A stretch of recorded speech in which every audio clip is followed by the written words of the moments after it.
Students, welcome back in my class. आज मैं आप लोगों के लिए एक और नया टॉपिक लेकर के आई हूं जो हमारी प्रीवियस वीडियो से रिलेटेड है, जहां पर मैंने आप लोगों से कहा था कि फ्लेमिंग का left hand and right hand rule जिन मशीनरीज के ऊपर वर्क करता है उन्हें हम लोग नेक्स्ट वीडियो में पढ़ेंगे। तो आज हम लोग पढ़ेंगे फ्लेमिंग के लेफ्ट हैंड रूल पर वर्क करने वाली डिवाइस के बारे में। तो सबसे पहले हम लोग बात कर लेते हैं इस डायग्राम की। तो ये है हमारा मोटर जो कि वर्क करता है फ्लेमिंग के लेफ्ट हैंड रूल पर। साथ ही साथ हम लोग बात कर लेते हैं कि मोटर किस एनर्जी को किस एनर्जी में कन्वर्ट करता है।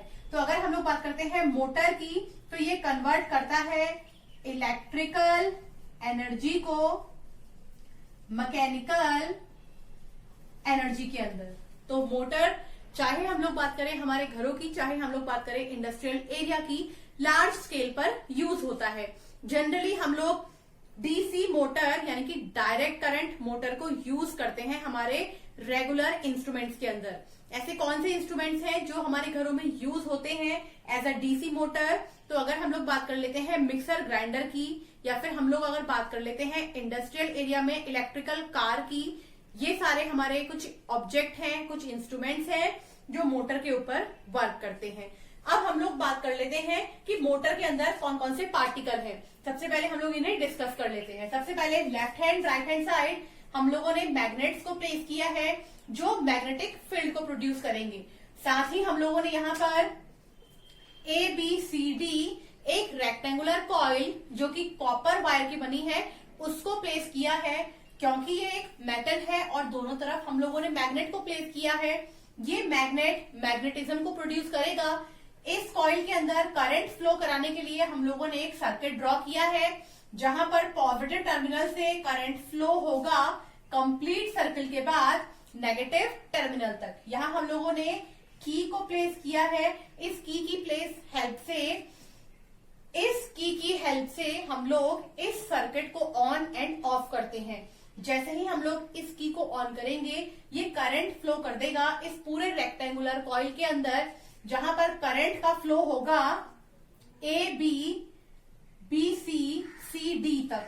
अब यहां से फ्लो ऑफ करंट जो है वो दो चीजों को अफेक्ट करेगा, that is force and magnetic field. तो अगर हमारा करंट फ्लो हो रहा है अपवर्ड डायरेक्शन में तो हमारा मैग्नेटिक फील्ड उससे जस्ट 90 डिग्री के एंगल पर एडजस्ट होगा, और मैग्नेटिक फील्ड से 90 डिग्री के एंगल पर एडजस्ट होगा हमारा फोर्स। बिल्कुल अपोजिट हो जाएगा स्लिट CD की तरफ, क्योंकि अगर हम लोग यहाँ पर बात करते हैं करंट की, तो यहाँ पर करंट डाउनवर्ड फ्लो हो रहा है, क्योंकि यहाँ से अपवर्ड घूमने के बाद वो डाउनवर्ड आएगा। अब अगर करंट यहाँ डाउनवर्ड है तो मैग्नेटिक फील्ड प्रोड्यूस होगा हमारा 90 डिग्री के एंगल पर, और उससे 90 डिग्री के एंगल पर हमारा फोर्स प्रोड्यूस होगा। तो ये हमारा वर्किंग है रेक्टेंगुलर कॉइल का। अब हम लोग यहाँ पर बात कर लेते हैं कि ये रेक्टेंगुलर कॉइल किस तरीके से वर्क करती है। ये रेक्टेंगुलर कॉइल दो मैग्नेट के बीच में इस तरीके से एडजस्ट रहती है और स्प्लिटिंग करती है, बार बार रोटेशन करती रहती है। इसका रोटेशन होता है एंटी क्लॉकवाइज डायरेक्शन में। ये मैंने रोटेशन एक्सिस भी आप लोगों को दिखा दिया है, एंटी क्लॉकवाइज डायरेक्शन में रोटेशन हो रहा है। लेकिन ये कंप्लीट रोटेशन जैसे ही करेगा और इसकी जो पोजीशन है अगर वो डिसबैलेंस हो जाए तो उसको कौन मैनेज करेगा? तो यहाँ पर कॉम्यूटेटर वो डिवाइस है जो इस ABCD रेक्टेंगुलर कॉइल की जो रोटेशन स्पीड है एंड हम लोग कह सकते हैं जो रोटेशन टेंडेंसी है उसको मैनेज करता है। ये कॉम्यूटेटर को हम लोग स्प्लिट रिंग भी कभी कभी कह देते हैं। साथ में हम लोगों ने यूज किए हैं कार्बन ब्रशेस जो इस कॉम्यूटेटर को हेल्प करते हैं रोटेशन करवाने के लिए। तो ये हमारा कंप्लीट प्रोसीजर था मोटर का। अब हम लोग बात करेंगे हमारे नेक्स्ट टॉपिक जो कि रहेगा जनरेटर। हम लोग बात कर लेते हैं AC जनरेटर की, जो कि वर्क करता है फ्लेमिंग के राइट हैंड रूल पर। फुल फॉर्म ऑफ AC होगा alternate current. AC generator convert करता है मैकेनिकल एनर्जी को इलेक्ट्रिकल एनर्जी में। इसके बाद हम लोग एक और जनरेटर पढ़ेंगे जो कि होता है DC जनरेटर। पहले बात कर लेते हैं कि AC जनरेटर कहां पर यूज होता है। जनरली अगर हम लोग बात करें एसी जनरेटर की, तो पावर हाउस में लार्ज क्वांटिटी में इलेक्ट्रिसिटी को प्रोड्यूस करने के लिए हम लोग एसी जनरेटर का यूज कर। जनरेटर मैकेनिकल वर्क करेगा और प्रोड्यूस करेगा इलेक्ट्रिकल एनर्जी को। तो अब हम लोग डायग्राम को देख लेते हैं। हम लोगों ने ABCD एक रेक्टेंगुलर कॉइल जो कि इंसुलेटेड कॉपर वायर की बनी हुई है, इस कॉइल को दो मैग्नेट के बीच में प्रोड्यूस किया है जो अपना एक मैग्नेटिक फील्ड प्रोड्यूस कर रहे हैं। यहां मैग्नेटिक फील्ड नॉर्थ से साउथ पोल यानी कि इस मैग्नेट M1 से हमारे मैग्नेट M2 तक प्रोड्यूस हो रहा है। तो आप देख सकते हैं यहां मैग्नेट से मैग्नेटिक फील्ड प्रोड्यूस हो रहा है। वहीं अगर हम लोग बात करते हैं करंट की, तो हमारा करंट जो है वो यहां पर पीछे हम लोगों ने एक सर्किट ड्रॉ किया है, उस सर्किट की हेल्प से पॉजिटिव टर्मिनल से नेगेटिव टर्मिनल की तरफ वर्क करेगा। अब हमारा जो करंट है वो फ्लो कर रहा है ABCD डायरेक्शन में, मैग्नेटिक फील्ड प्रोड्यूस हो रहा है उसके चारों तरफ। तो हम लोग बात कर लेते हैं कि मोशन किस तरफ वो वर्क करेगा। तो मोशन हो रहा है हमारा अपवर्ड डायरेक्शन में, और मैग्नेटिक फील्ड जो हमारा जनरेट हो रहा है वो हो रहा है परपेंडिकुलर यानी कि 90 डिग्री के एंगल पे। वहीं अगर हम लोग बात करते हैं स्लिट सेकेंड यानी कि AB साइड की, तो वहां पर मोशन होगा डाउनवर्ड डायरेक्शन में और मैग्नेटिक फील्ड हो जाएगा हमारा परपेंडिकुलर 90 डिग्री के एंगल पे। इसी के साथ हमारा रेक्टेंगुलर कॉइल स्लिट को बार बार रोटेशन करता रहेगा।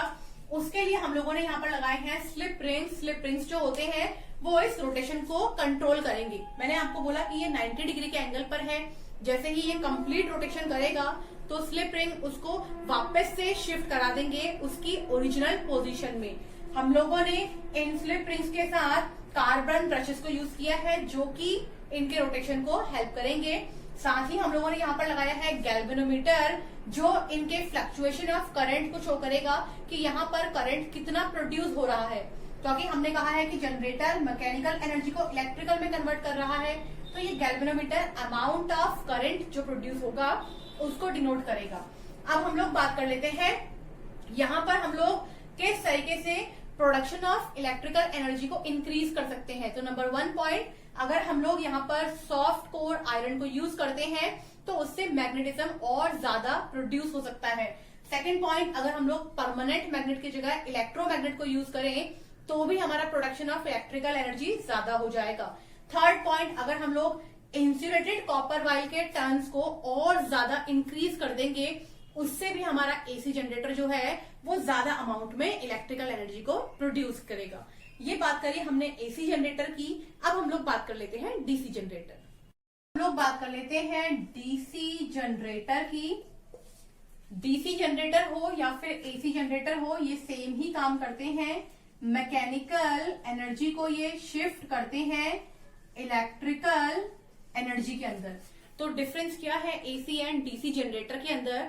अगर हम लोग एसी जनरेटर के अंदर से स्लिप रिंग्स को रिमूव कर देते हैं तो हमारे पास डीसी जनरेटर निकल के आता है। आप लोगों ने ध्यान दिया होगा कि एसी जनरेटर में 2 स्लिप रिंग्स थे, जबकि डीसी जनरेटर में यहाँ पर ऐसा नहीं है।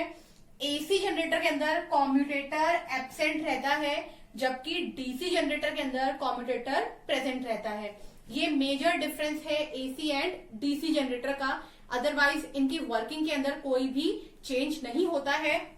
अगर हम लोग यहाँ पे बात करते हैं कॉइल की, तो ABCD ये हमारी रेक्टेंगुलर कॉइल जो कि कॉपर की बनी हुई है, ये रोटेशन करती है। यहाँ पर कॉम्यूटेटर जो है ये हेल्प करता है इस रेक्टेंगुलर कॉइल के रोटेशन को मैनेज करने के लिए।